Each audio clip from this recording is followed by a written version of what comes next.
Johnny, how did you find Carnivore? Well, Dave, thanks first of all for having me on the show, and love what you're doing and trying to get the word out about carnivore and that we're not all a bunch of nutcases. But I feel like an idiot because I've been health conscious all my life. My mom got me into that early on, reducing sugar and salt and cholesterol. And I remember in the 70s, she came into our breakfast room and said, "That's it. No more eggs. 2 eggs max per person." This was in the 70s. I think there was an article in Time magazine or something saying cholesterol was bad, which comes from the seven countries study, I think, that started in the 50s. And cholesterol was bad, and it's only until recently that they've discovered it's not. I just asked ChatGPT about that, and she's up to date, and she said cholesterol's not so bad after all. And I've always wondered what happened to all those poor chicken farmers in the 70s. I mean, they must have gone bust. And then 10 years later, they go, oh, well, there's two types of cholesterol. There's good and bad. And remember, people were eating egg white omelets. So I've always been health conscious, but obviously these trends and misinformation have been coming since the invention of the food pyramid in the 70s. And so I was low fat. I used to cut the fat off my bacon. I used to cut the fat off my steaks. I would never touch a ribeye. It was always something very lean. I've been an athlete all my life, so I'll just go through a bit of that. I turned 60 this year, born in 1964, ski racer in the 70s and early 80s, on the junior Canadian team, broke my leg, got out of that, was playing American football a lot at high school, continued skiing in university, and moved to the UK in 1989, so 35 years ago. Stopped skiing, stopped everything, and changed my diet a bit. I read the book Fit for Life. Don't know if you've heard of that book. So I read that in the early 90s, and I thought, okay, well, this book is about your digestion, and he advocated fruit in the morning, just fruit on an empty stomach, and then you can have carbs and you can have protein, but you can't mix the two. So apparently when you eat carbs like pasta with tomato sauce, no ground beef in it, no bolognese. When you eat just pasta with vegetable, then it takes about an hour and a half to digest. But if you put the bolognese in there, it takes 8 hours to digest, and your body uses a lot of energy to digest food. So if you just had the bolognese with no pasta, that'll take about 5 hours, or a steak or whatever protein. So it's about not mixing the two. So I did that for a long time, and I ended up eating a lot less protein. So I was eating more and more carbs because I thought, well, do I want to digest for 5 hours now? So eating a lot less carbs through the 90s until the late 90s. And I got back into ski racing, mid 90s, and I wanted to build muscle. So I then was reading, oh, well, maybe I should just eat more protein and get rid of all the carbs. So I've been carb free for 30 years. Haven't touched rice, pasta, bread for 30 years. And I actually call it peasant food. I mean, it was invented to feed the peasants. Potatoes, rice, pasta, it's peasant food. You never see a picture of Henry VIII eating a bowl of pasta. He's eating a turkey drumstick, right? Or he's got a big hog on a spit or something. So it was invented for peasants, and I still tease people about that. In fact, I was whenever I go to an Indian restaurant or something, when I used to do that, I'd always say no naan bread, no rice, and they'd look at me weird. But 5 years ago, I went to my friend's birthday party. He's Indian descent. He's a barrister in the UK, and he had a birthday party. And I said, Bitu, why is there no rice? Indians always eat rice. He said, no, Johnny. He went to Eton and Cambridge. He said, "Oh no, Johnny," he said, "that's peasant food." So quite interesting. So where are we? The 90s, late 90s. So I've been doing that, and then there was a study.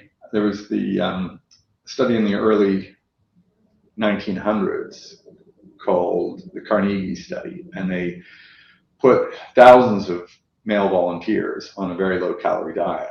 I think it was 800 calories. And what they found was at a certain point, they go into starve to death mode and they start burning their muscles instead of their fat. And the conclusion from that, and what all the bodybuilders concluded from that, is if you want to build muscle, don't go into starve to death mode. So, eat half a chicken every 3 hours or whatever.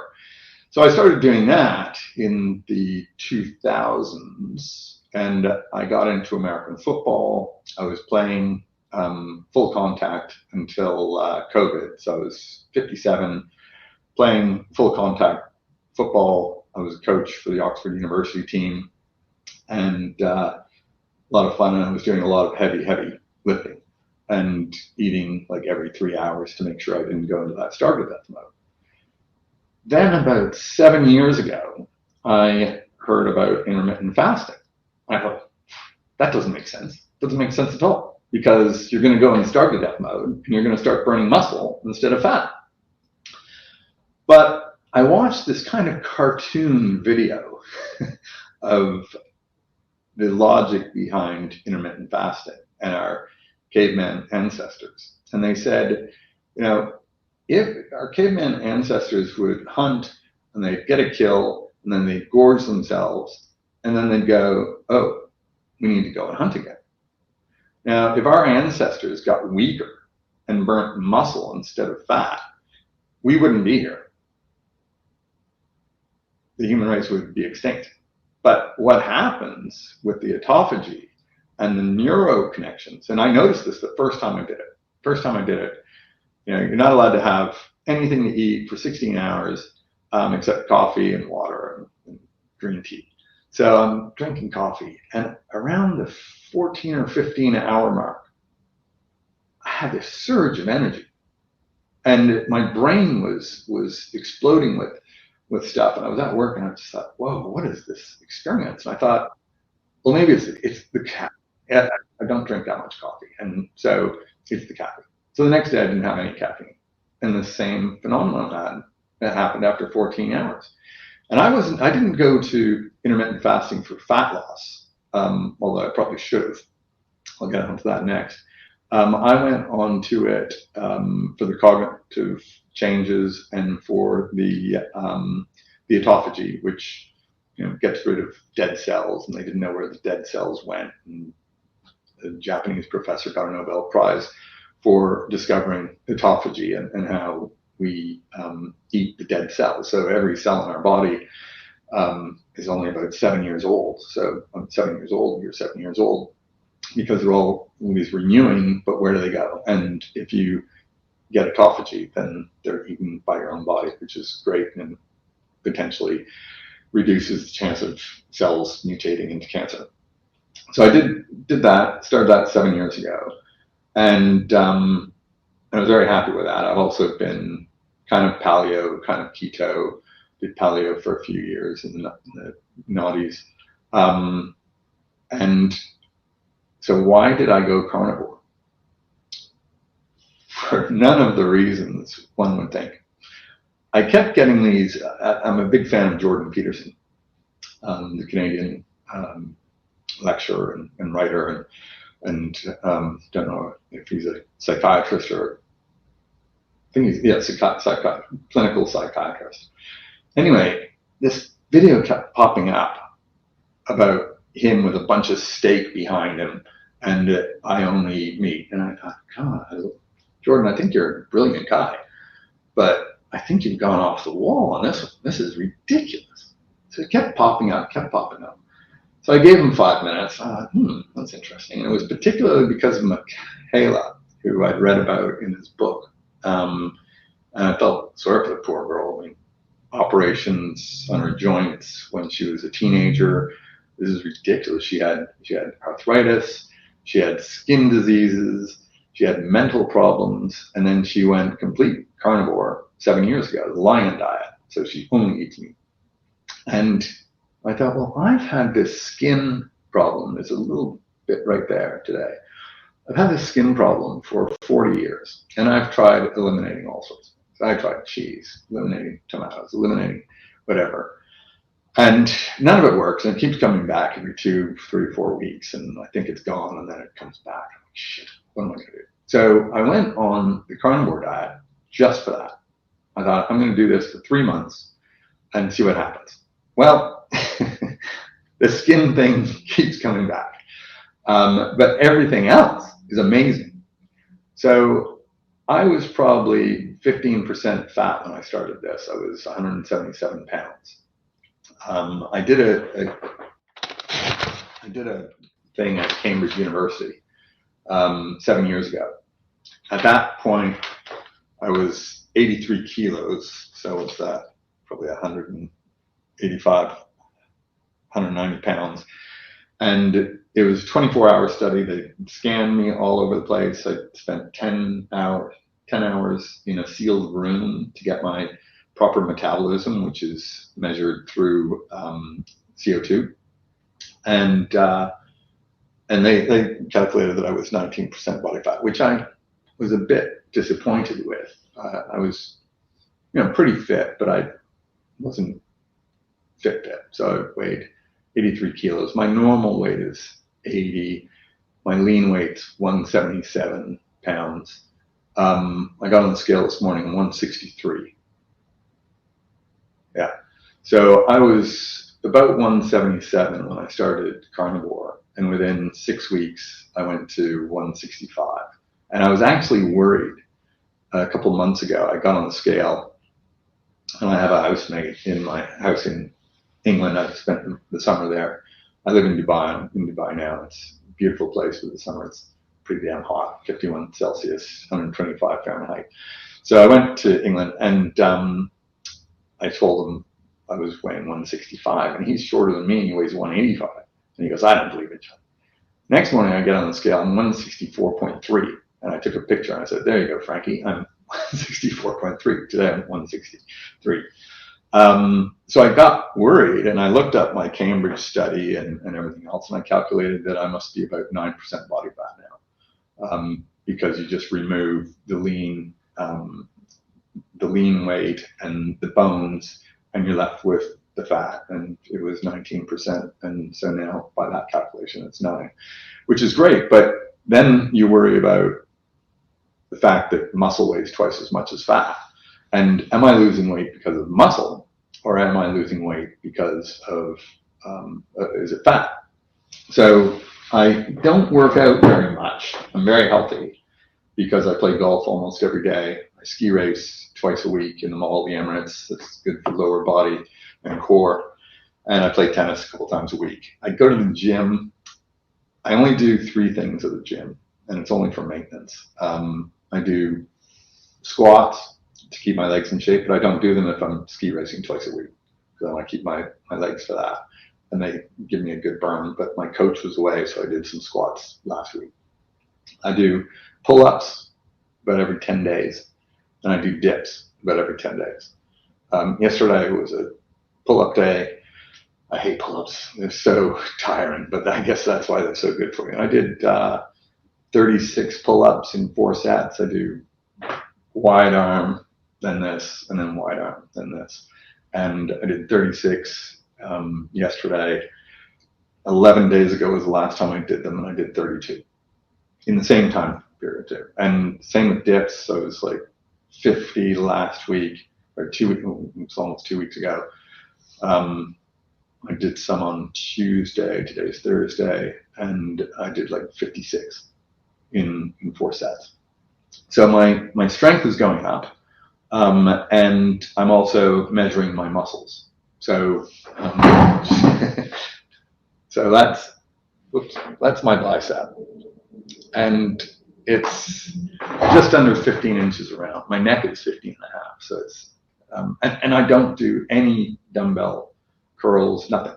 Just the pull-ups must be what's doing that, and the dips will get the tricep, which also increases the volume and the circumference. So that's all I do, and I am fitter, leaner, same muscle, more muscle.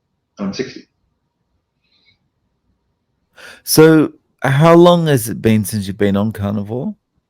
So 4.5 months, and I noticed the changes. I did most of the weight loss in the first 6 weeks, and I love it. It's I didn't think I would. I used to eat mega salads, always.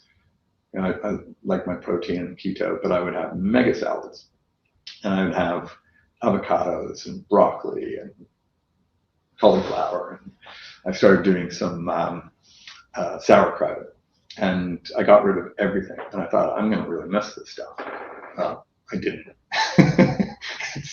It's so damn easy. The one thing is, I said I'd get back to this. I took a blood test 12 days ago, and it was, well, I did a blood test for my, my liver, my kidneys, my cholesterol. Everything was great, so that's fine. But I also did a food intolerance test, and why I didn't do this 40 bloody years ago, I don't know. But I recommend all your viewers take an intolerance test. So when I went on the keto, I followed a lot of people, and in fact, I didn't dive into it just after Michaela's experience. I started researching it, and especially Dr. Caffeine. I started reading his book 6 years ago, Plants Are Trying to Kill You, which makes a lot of sense. And I watched a video of him and a video of a carnivore diet. Dr. Rob Kiwes, believe. Cybis. Oh yeah, is that how you pronounce it? Him, Ken Berry, Thomas Delore. I mean, that guy's got biceps. Woo! He was the one that convinced me to do carnivore, because I'd seen that cartoon video I told you about, but I was still worried about losing muscle mass. And there ain't no muscle mass loss on that guy. His biceps get bigger and bigger every month. So those were the influencers that really turned me on to first intermittent fasting 7 years ago, and then onto carnivore. I forget where I was going on Dr. Chaffee. But I just love how simple it is. I don't have to worry about, are my sweet potatoes getting too overcooked while I'm barbecuing a steak outside, and it's just boom. Oh yeah, that was the thing. So the protocol is you can have dairy, eggs, meat, and fish. And I love meat and fish. I love eggs.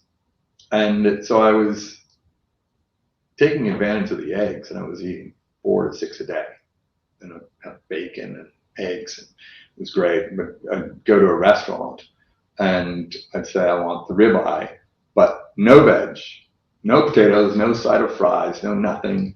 But could you ask the chef to just put a couple fried eggs on top of my steak? And it was great. And I was also one day putting a lot of cheddar cheese on some burgers I had on the barbecue. And that evening, I had a big camembert, soft cheese, and some wine. Remind me about the wine in a minute. I know you stopped drinking. So I had the camembert and red wine, probably a bottle, maybe a bottle and a half. And the next day, skin flared up. So I thought, okay, I'm allergic to cheese. And so I had this blood test done, which I recommend everybody does about the intolerance. And number one thing is egg whites. And I was eating 6 a day. So there's no wonder the flare-ups kept happening randomly. I learned this 10 or 11 days ago, and I haven't had an egg since. And it's so far so good, but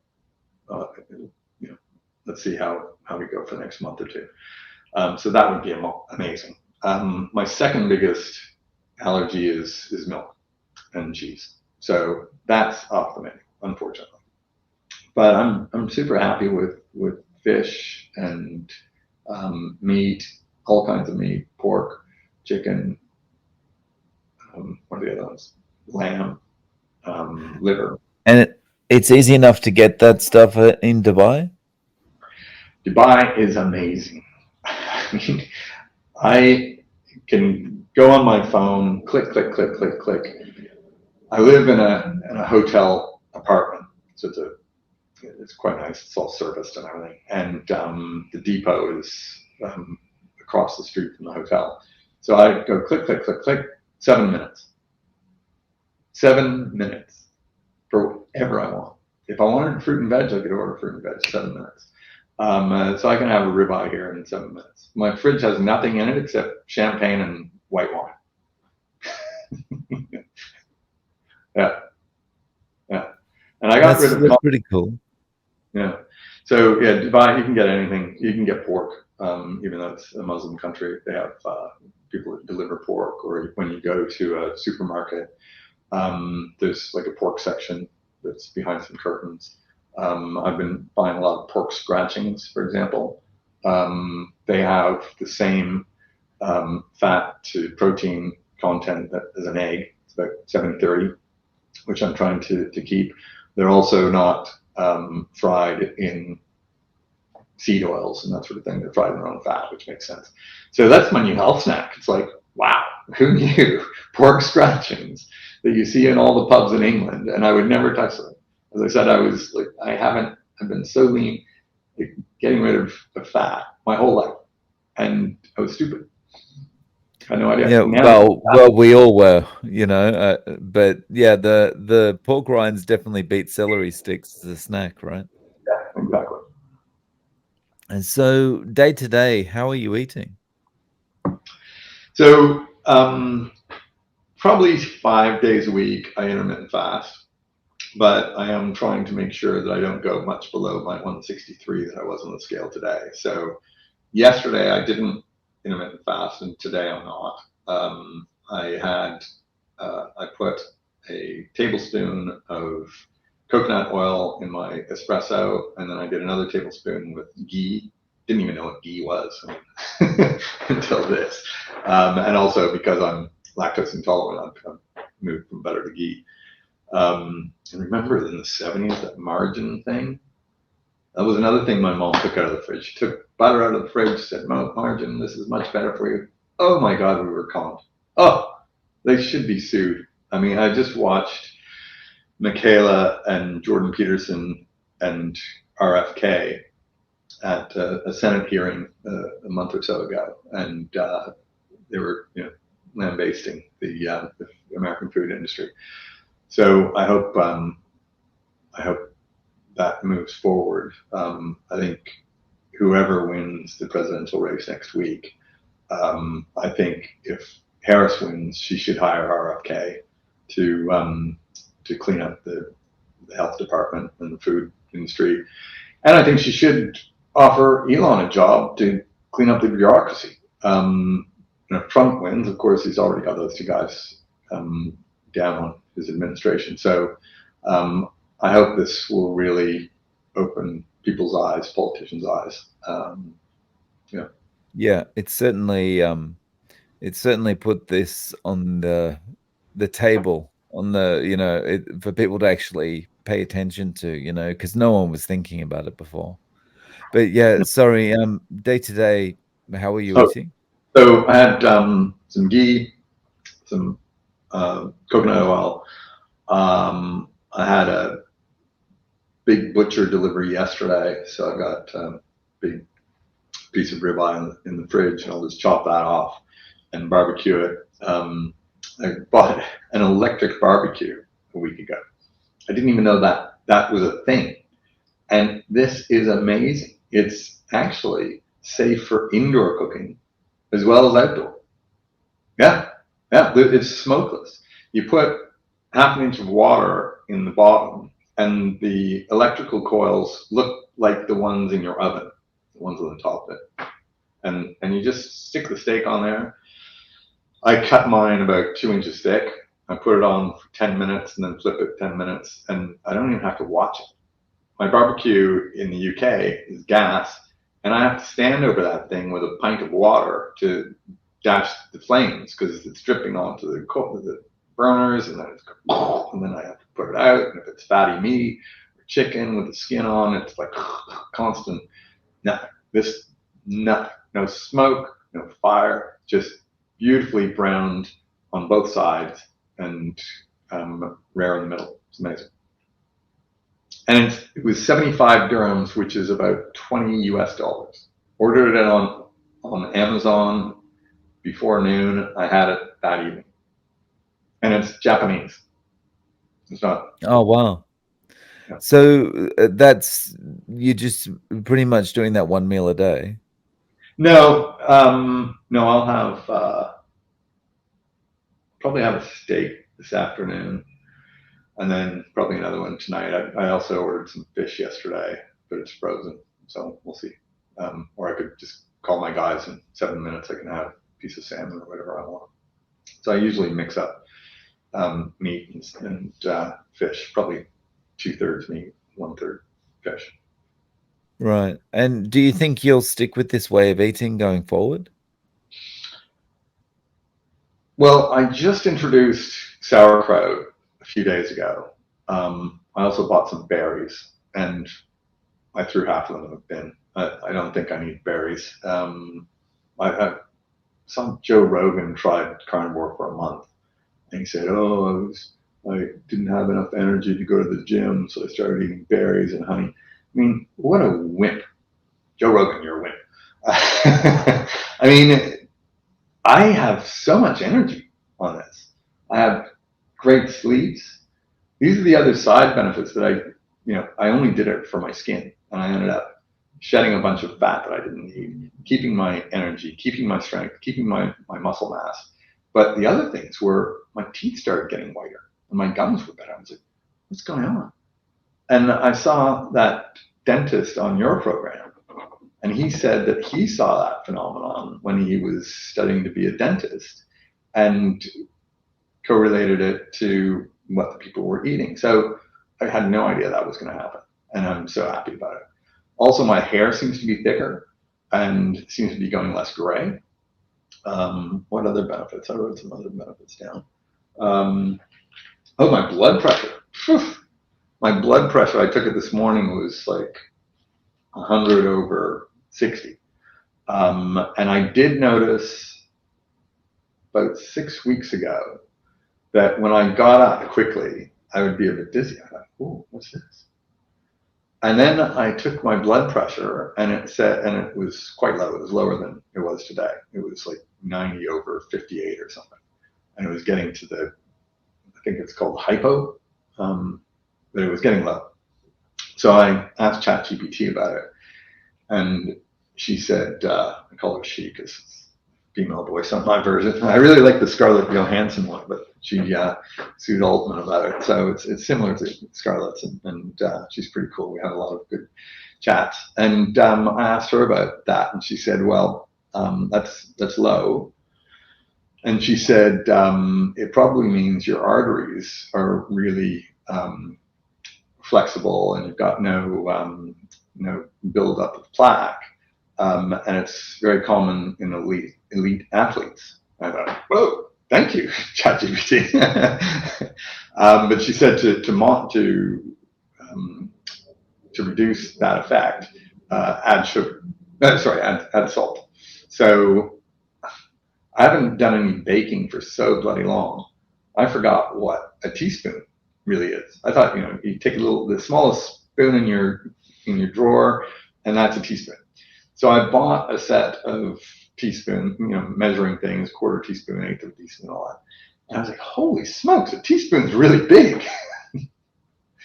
So I was adding salt to my diet. I made my own electrolytes because when I'm golfing in 125 Fahrenheit, I'll drink 8 liters of water in 4 hours. And of course, that's washing out all the salts. So I do take electrolytes, but I made my own concoction, and I guess I just wasn't eating enough having enough salt, magnesium, and potassium. And since I started doing that, my sleep has been getting even better. My watch tells me how my sleep is. I don't know how that works, but it's a Garmin, and I usually get like 50 out of 100 rating.